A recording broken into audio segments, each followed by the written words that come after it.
Permettez-moi de partager avec vous un sujet aujourd'hui.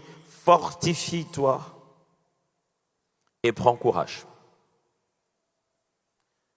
Vous savez que nous avons commencé une longue série de connaître. Et je bénis Dieu pour le merveilleux message de cette semaine du pasteur Kali jeudi et dimanche. Et le pasteur Blansky qui n'a pas cessé de nous apprendre sur connaître son adversaire et son ennemi. Identifier avec précision son adversaire, de qui il s'agit vraiment. Et aujourd'hui, j'aimerais juste vous apporter cet encouragement. Fortifie-toi et prends courage. On va lire Josué chapitre 1 du 1er au 9e. Après la mort de Moïse, serviteur de l'Éternel, l'Éternel dit à Josué, fils de Nun, serviteur de Moïse. Moïse, mon serviteur est mort. Maintenant, lève-toi, passe ce Jourdain, toi et tout ce peuple, pour entrer dans le pays que je donne aux enfants d'Israël. Tout lieu que foulera la plante de votre pied, je vous le donne, comme je l'ai dit à Moïse. Vous aurez pour territoire, depuis le désert et le Liban jusqu'au grand fleuve, le fleuve d'Euphrate, tout le pays des Hétiens et jusqu'à la grande mer vers le soleil couchant. Nul ne tiendra devant toi tant que tu vivras. Je serai avec toi comme j'ai été avec Moïse. Je ne te délaisserai point, je ne t'abandonnerai point. Fortifie-toi et prends courage. Car c'est toi qui mettras ce peuple en possession du pays que j'ai juré à leur père de leur donner. Fortifie-toi seulement et aie bon courage, en agissant fidèlement selon toute la loi que Moïse, mon serviteur, t'a prescrit. Ne t'en détourne ni à droite ni à gauche, afin de réussir dans tout ce que tu entreprendras. Que ce livre de la loi ne s'éloigne point de ta bouche. Médite-le jour et nuit, pour agir fidèlement selon tout ce qui est écrit. Car c'est alors que tu auras du succès dans tes entreprises. C'est alors que tu réussiras. Ne t'ai-je pas donné cet ordre? Fortifie-toi et prends courage. Ne t'effraie point, ne t'éprouvant point, car l'Éternel ton Dieu est avec toi dans tout ce que tu entreprendras. En ayant découvert nos adversaires, que ce soit le monde, le diable, la chair, on a tous constaté que l'un des adversaires les plus difficiles à vaincre, c'est l'adversaire permanent qui s'appelle nous-mêmes, ce que nous sommes, nous-mêmes.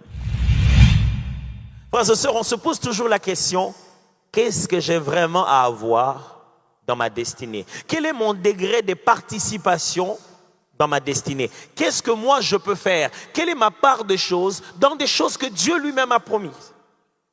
Lui-même a dit qu'il fera ceci, lui-même a dit qu'il touchera comme ça, lui-même a dit qu'il visitera de cette manière. Qu'est-ce que moi j'ai à faire là-dedans? Moïse a arrêté un moment de se battre, il restait 2 fois sur la montagne et Josué entrait sur le terrain et se battait. Est-ce que c'est vraiment à quelqu'un comme ça qu'on va dire, n'aie pas peur? Est-ce que c'est un général d'armée qui conduit le peuple, qui était sur le terrain et qui pouvait dire que le soleil s'arrête? Est-ce que c'est un homme comme ça qu'on va dire, fortifie-toi, prends courage?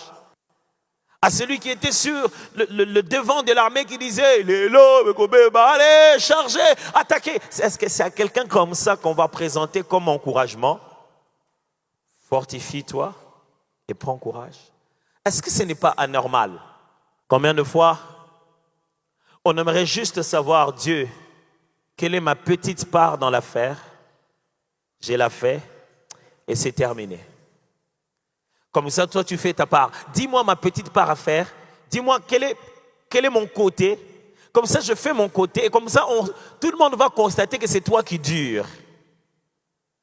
Comme ça, ce sera clair que c'est toi qui tardes avec tes promesses. Dis-moi ma part, je vais la faire et on va voir comment toi, tu es très lent à faire ta part. Dieu, c'est tout ce que tu as à me dire? Oui.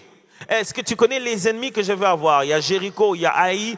Tu n'as pas des stratégies à me donner, tu n'as pas des armes à me donner, tu n'as pas des relations à me donner, tu n'as pas de... C'est tout ce qu'il y a à dire? Oui. Tout ce que j'ai à dire, fortifie-toi et prends courage.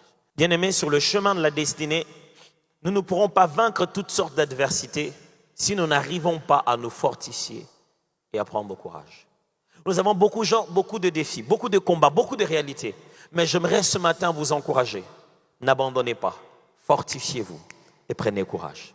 Je ne sais pas par quoi vous êtes en train de passer. Je ne sais pas quelle est la réaction des autres. Je ne sais pas quelle est comment je vais appeler ça, des illusions que vous êtes en train de connaître. Dans la vie de foi, on a des bonnes idées de changement, des idées de transformation. On s'est dit, ça va aller. Et quand on commence, on se rend compte que,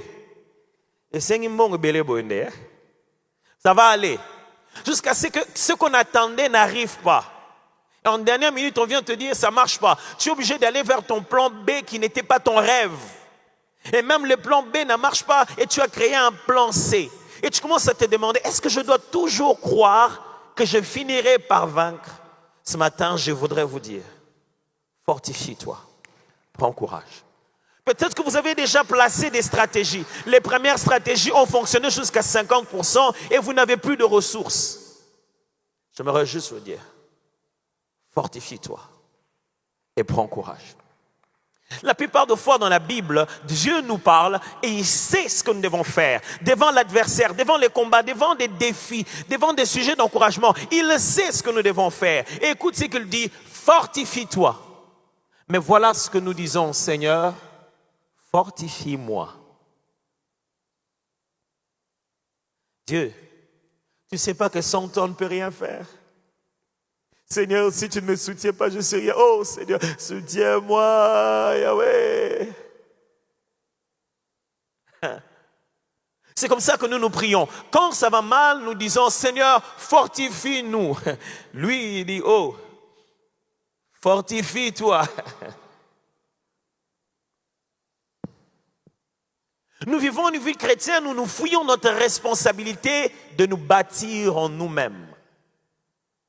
Quand ça ne va pas, on s'est dit, le combat est extérieur, les attaques sont fortes. Seigneur, j'ai besoin de toi. Il dit, oh, comment ça va là-bas? Mon cher, fortifie-toi. Seigneur, je suis perdu, je suis déstabilisé, mais regarde toutes ces attaques. Il dit, oh, mon cher, il y a quoi? Fortifie-toi.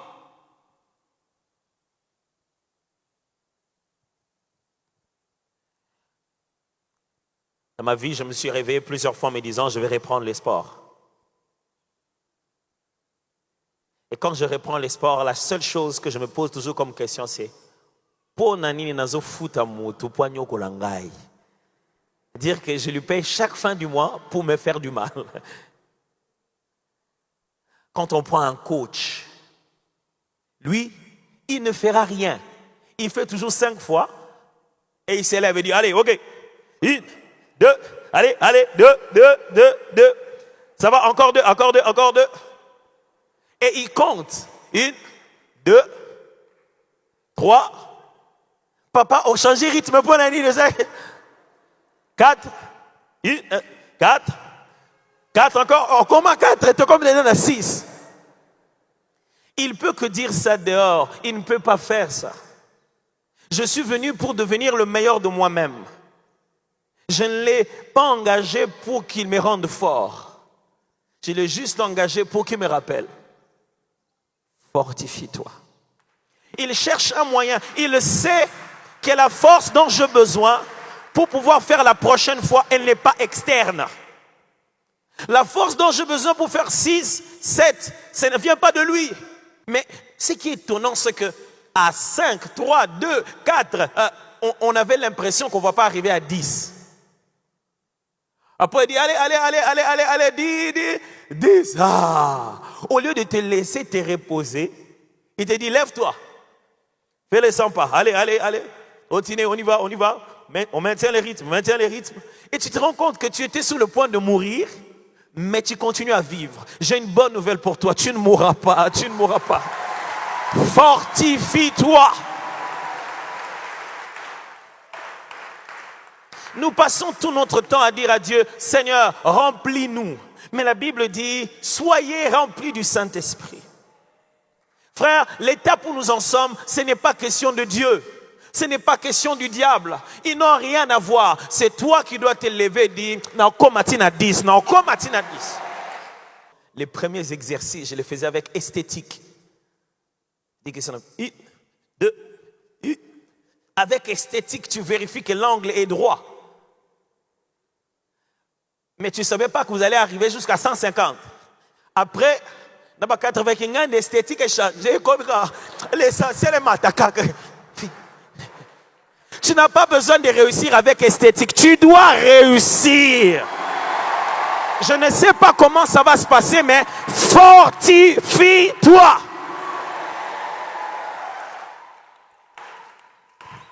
Vous savez, quand vous jouez au foot, même à Tochebia par hasard, et tout est dans mon Congo. Et Zabi. C'est-à-dire, Nasopi Moutouté, Betka Bale, tout ce dans mon Congo. Et Koti, Combo Nangane Mouteche, Moukongo Nangeche. J'ai une bonne nouvelle pour toi. Même dans mon Congo, Pam, Ogocha. Ça ne peut pas s'arrêter comme ça. Fortifie-toi. Dieu dit, les problèmes n'est pas au niveau de l'adversaire, c'est au niveau de toi. Ressaisis-toi. Tu n'as pas besoin de moi, tout est là avec toi. Ressaisis-toi. Depuis de notre mariage, ma femme et moi, on a changé plusieurs endroits où habiter, vous savez, au fur et à mesure que la famille grandissait. Et au moins dans chaque maison où nous sommes allés, on a cassé les portes. Toujours. Parce que les sacs des femmes sont remplis de clés, sauf celles dont on a besoin au moment où on en a besoin. Quand on arrive, on dit, maman, font les appuis. Chérie, font les appuis. On va chercher. Il n'y a pas de clé. OK. On casse la porte. Quand on casse la porte, la clé se voit au même endroit où on était en train de chercher. Depuis lors, j'ai refusé de casser les portes. On n'a qu'un seul but. On se concentre sur le sac. Dans tout le cas, on sait que c'est là dedans. Maintenant, on ne passe plus de problème avec les problèmes n'est pas à la porte, les problèmes dans les sacs. Maintenant, dès qu'elle me dit, oh chérie, j'ai oublié. Attends. Plusieurs fois, on est sorti de la maison. Elle peut dire, j'ai oublié mon téléphone. Je tourne, je rentre. Quand on arrive, dès qu'on arrive, les téléphones se voient dans les sacs. Donc, à partir de ce moment, on ne tourne plus. On ne tourne plus. Quand on dit que j'ai oublié mon sac, je gare à côté. On cherche dans les sacs en a. Mes frères, ce n'est pas chez le diable, tu n'as pas besoin de délivrance, reste toi là même, c'est dedans. Ce qui t'embarrasse, ce qui te dérange, ça ne viendra pas d'ailleurs. Dieu dit, tu l'as, fortifie-toi. La question est celle de savoir comment se fortifie-t-on? Que fait-on en tant qu'enfant de Dieu pour être fort? À quel niveau on se fortifie? En lisant le texte de Josué, Dieu utilise un terme et dit, ne t'ai-je pas dit, fortifie-toi, prends courage, ne t'effraie point, ne t'épouvante point. Il démontre que la force qu'il veut que Josué puisse avoir n'est pas d'abord une force physique. Il lui demande de se fortifier dans son équilibre émotionnel, dans son état psychologique et dans sa nature spirituelle. Se fortifier ici, ce n'est pas fortifier avec nos mains, mais fortifier notre état d'esprit, fortifier notre façon d'appréhender les choses, fortifier notre conscience, fortifier notre mental, fortifier notre état psychologique, fortifier l'homme intérieur. Ton problème, ce ne sont pas les démons. Le problème, c'est que ta volonté, tu l'as affaiblie. Ton problème, ce n'est pas qu'est-ce que le diable est en train de faire. Ton problème, c'est que toi-même, tu n'es plus clairement résolu. Comment on se fortifie? Je vais vous proposer 4 façons. Mais avant de cela, je vais quand même vous dire qu'est-ce que ces 2 mots veulent dire. Fortifier. Et les mots là, qui est là-bas en hébreu, veut dire rester ferme dans son devoir sans se laisser distraire de gauche et de droite. Rester ferme dans son devoir, ce que je suis en train de faire comme tâche, sans que rien ne puisse me distraire, ni de gauche, ni de droite. Il dit, reste ferme sur ce que tu es censé faire. Aie un sens de priorité. Concentre-toi à l'essentiel. Mes frères et sœurs, l'une des choses qui nous empêche d'atteindre les objectifs de Dieu dans la vie, c'est la distraction. Les hommes nous amènent la distraction. Le diable nous amène la distraction. Écoute-moi bien. Quand tu as la statue à batouté, et cette distraction, fortifie-toi. Prends courage. Ne va pas chercher ce que tout le monde dit de toi. Toi, fortifie-toi. Dans ce monde, il y a tellement de distractions pour nous empêcher de faire ce que Dieu veut. Le commentaire sur Facebook. Maintenant, c'est plus sur Facebook, c'est sur les statuts des gens. Donc, première photo, il dit une chose, deuxième photo, il dit. Donc, la suite,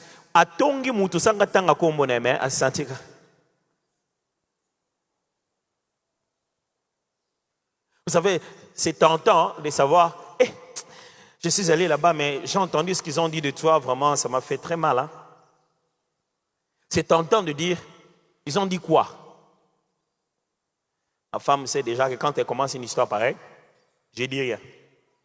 Elle arrête elle-même. Je dis, mais tu disais quoi? Il dit, non, je vais dire quoi? De quoi as-tu besoin?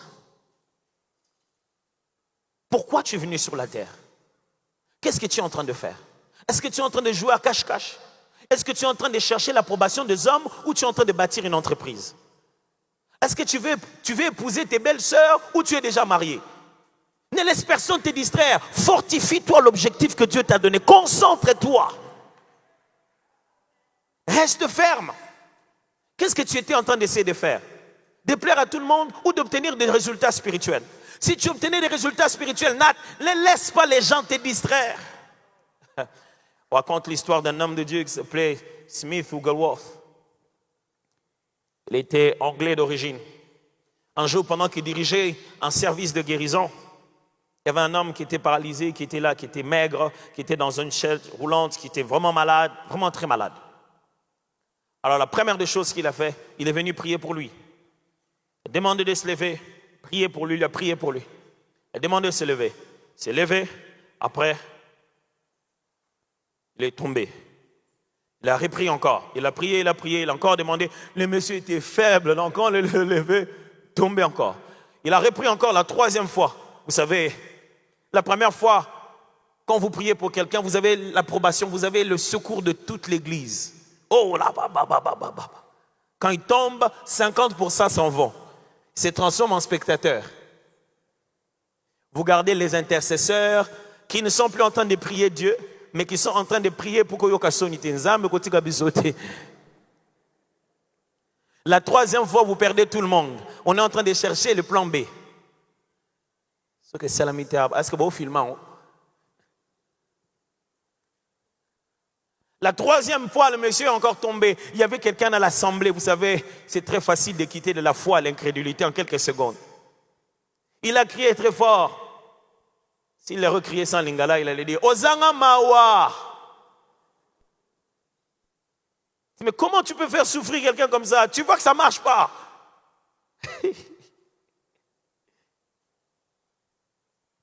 Il lui a dit tais-toi, je suis occupé. Il s'est concentré sur lui. Et ce qu'il a fait est incroyable. Il l'a cogné. Il a cogné le monsieur maigre là. Il l'a cogné comme ça. Doum! Le monsieur est par terre. Quand le monsieur est par terre, lui il a dit, c'est fait. Il a continué. Les gens murmuraient. Lui il est allé chercher d'autres personnes pour qu'il prie. Le monsieur qui était par terre, cette fois-ci il a commencé à se relever lui-même. Quand il s'est relevé, l'endroit, dès qu'il se mettait debout, il y avait des trucs tout noirs qui étaient par terre. On ne savait pas d'où ça venait, mais c'était sorti de lui. C'était tout noir, tout bizarre. Non seulement qu'il s'est levé, il a commencé à marcher en criant très fort. Mes frères, les gens, ils sont très gentils contre toi. Leur gentillesse n'est pas pour toi. Ça va te donner des limites. J'aimerais juste te dire, si tu fais quelque chose, fortifie-toi, focalise-toi sur ce que tu es en train de faire. N'abandonne pas Dieu sans que tu voies des résultats. Ne va pas vers ce qu'il te propose. Fortifie-toi. Comment les chrétiens se fortifient-ils? Pasteur, c'est facile à dire, fortifie-toi. Mais on fait quoi en réalité? Ce ne sont pas des exercices physiques. On fait quoi en réalité? La Bible nous propose 4 choses. Ce n'est pas une liste exhaustive, mais ce sont juste ces éléments que je voudrais partager avec vous pour vous fortifier. La première des choses est dans ce texte. Au chapitre 8. Que ce livre, au chapitre 1, excusez-moi, au verset 8. Que ce livre de la loi ne s'éloigne pas de ta bouche. Josué 1, 8. La Bible dit, médite-la jour et nuit. La première façon de fortifier l'homme intérieur, c'est de déclarer la Bible. Écoutez-moi, frère. Une des choses qui a affaibli et fragilisé la foi chrétienne ou bien la vie de prière des enfants de Dieu à l'église, c'est cette définition un peu trop simpliste qu'on a donnée à la prière, selon laquelle la prière, c'est parler avec Dieu. Ce qui veut dire que quand quoi que ce soit dans son cœur ne va pas bien, il n'a pas envie de parler. Même avec nos frères, nos sœurs, nos femmes, nos enfants, quand ça ne va pas, tu n'as pas envie de parler. Même si ce n'est pas eux qui ont fait ça, mais tu n'as pas simplement envie de parler. C'est faux ou ça ne m'arrive qu'à moi? Hein? Et même les amis te demandent, même au boulot, te disent, quand il y a quelque chose qui ne va pas bien au-dedans de toi, ou quand tu as des questionnements, tu n'as simplement pas envie de parler. Ça nous arrive même dans notre relation avec Dieu. Quand tu n'as simplement pas envie de parler, tu commences à dire, vraiment prier pour moi, je n'arrive même plus à prier. Pourquoi? Parce que tu penses que prier, c'est nécessairement parler à Dieu. Dieu dit, je sais qu'il y a des moments où tu n'as pas envie de parler à personne. Tu as envie de rester avec toi-même.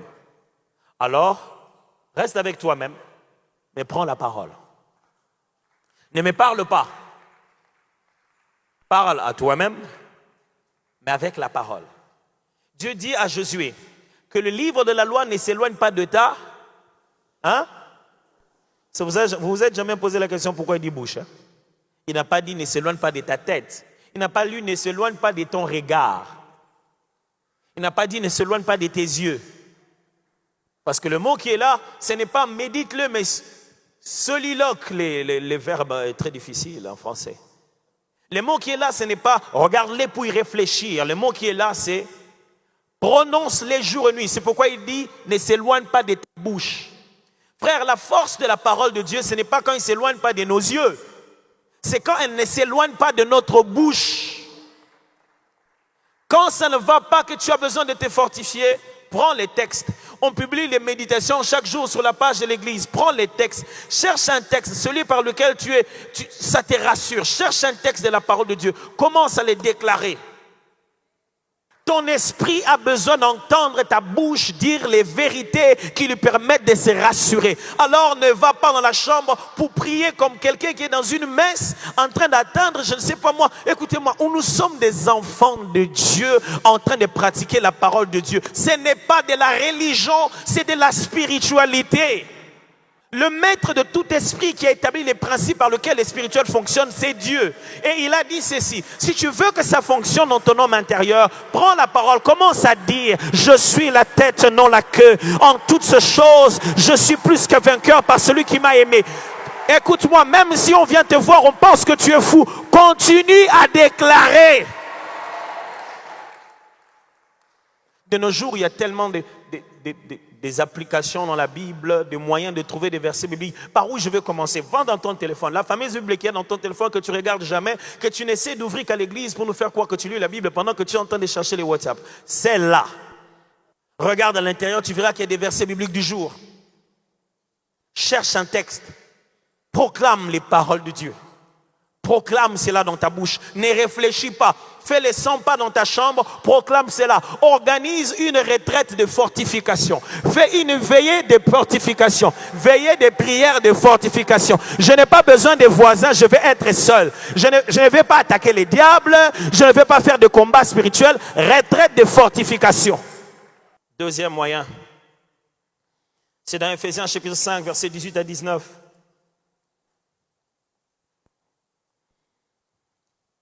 Ephésiens chapitre 5. En lisant ces textes, vous voyez bien que Paul est en train de dire, ne vous enivrez pas de vin, c'est de la débauche. Je n'aurai pas le temps de passer tout l'exégèse de ce texte. Mais elle dit, au contraire, Soyez remplis du Saint-Esprit. La question, c'est comment? Il leur dit, voilà de quelle manière on est rempli du Saint-Esprit. Ça, c'est le problème qu'il y a à l'Église. Quand on dit aux chrétiens, soyez remplis du Saint-Esprit, et ils disent, oh Seigneur, remplis-moi de ton esprit. Ils demandent d'être remplis du Saint-Esprit comme quand on demande de recevoir le Saint-Esprit. Deux notions différentes. Lorsqu'on n'a pas reçu l'Esprit, Jésus nous a dit, demandons. Lorsqu'on a reçu l'Esprit, Paul nous dit, soyez remplis, c'est-à-dire, vous savez comment faire le plein. Et les chrétiens se disent, si je ne suis pas rempli, ce n'est pas ma faute, c'est Dieu qui ne m'a pas rempli. Oh, Dieu dit, non, non, non, vous là-bas, comment ça va, ça va. Allez, soyez remplis du Saint-Esprit. Alors Paul dit, si vous voulez être rempli, si vous voulez être fortifié, si vous voulez vibrer, devenir fou, chantez des cantiques, des psaumes, des cantiques spirituels, des hymnes. Mes frères et sœurs, on ne chante pas pour le plaisir de chanter. Non. Le chant et la musique n'a pas commencé aujourd'hui. Lorsque Dieu plaçait les fondements de la terre, les anges rendaient de louanges.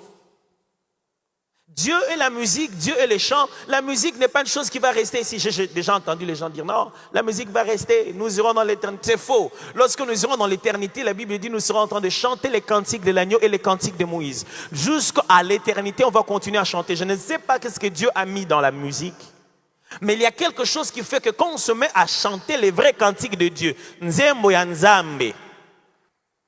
Troisièmement,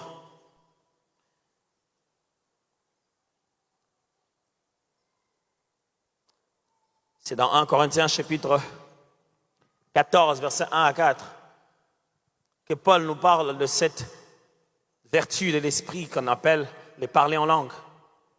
Il dit, celui qui parle en langue s'édifie lui-même. Dieu nous a donné un avantage. C'est que dans notre homme intérieur, si on veut se fortifier, chose que Josué n'avait pas, nous avons la possibilité de nous parler à l'intérieur. Mais comment faire? Avec quelle langue? Comment se dire ça? C'est se dire sans comprendre ce qu'on est en train de dire, mais les dire follement. Et enfin, pour se fortifier, il faut apprendre à prier avec les autres. Paul l'a dit, entretenez-vous, c'est un échange avec les autres. Quand je dis avec les autres, ce n'est pas juste de venir au culte de dimanche. J'ai bien aimé la scénette tout à l'heure.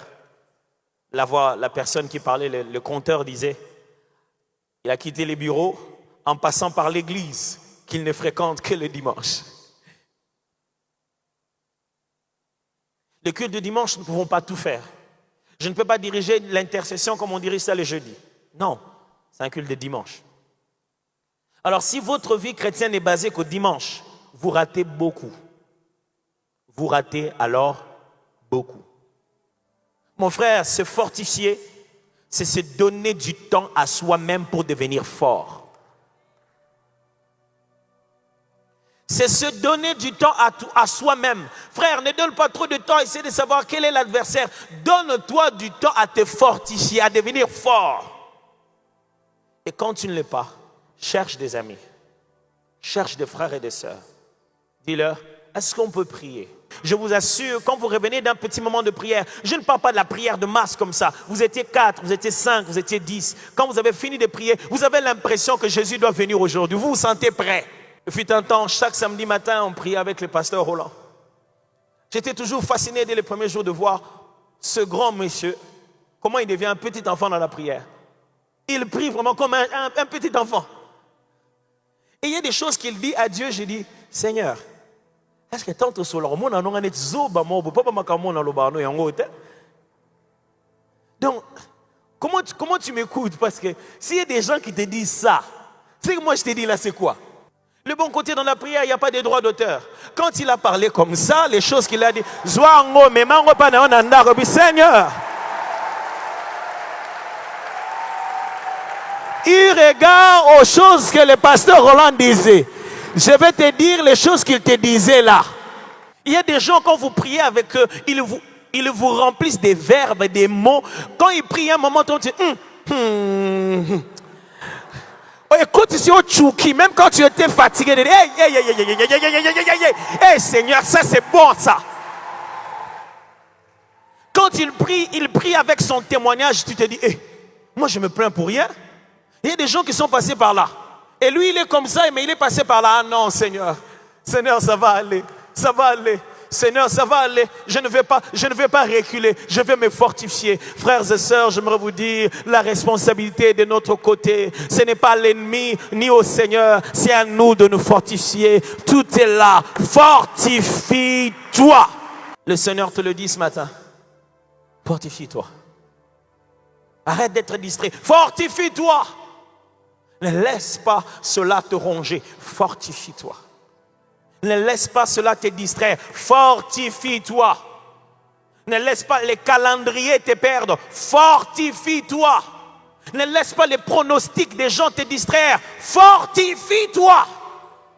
Ce n'est pas encore terminé. J'ai toujours été étonné quand je regarde des matchs de football. Des équipes qui sont menées à 15 minutes avant la fin, 5-0. Moi, normalement, à partir de ce moment-là, je ne regarde déjà plus. Bon, le match est sinon. 15 minutes avant la fin. Mais tu le vois. Dès que le ballon va en dehors de la touche, ils vont chercher. Rapidement. Ils marquent un but et ils sont contents. 5-1. Et ils se fortifient. Ouais, ça va aller, allez. Préparez-vous. Papa, il reste que 10 minutes et vous avez 4 buts. Mais on est encore sur le terrain. Même un chien vivant vaut plus qu'un lion mort. Ah, mais ça est l'âge de maman comme moi. Je suis encore vivant. Même à 1000 ans, si je suis sur la terre, les promesses de Dieu, je dois les voir. Ce n'est pas encore fini tant qu'on n'a pas encore sifflé. Et tant qu'il n'a pas encore parlé, je me fous de ce que les gens sont en train de dire. J'attendrai que les derniers mots viennent de lui.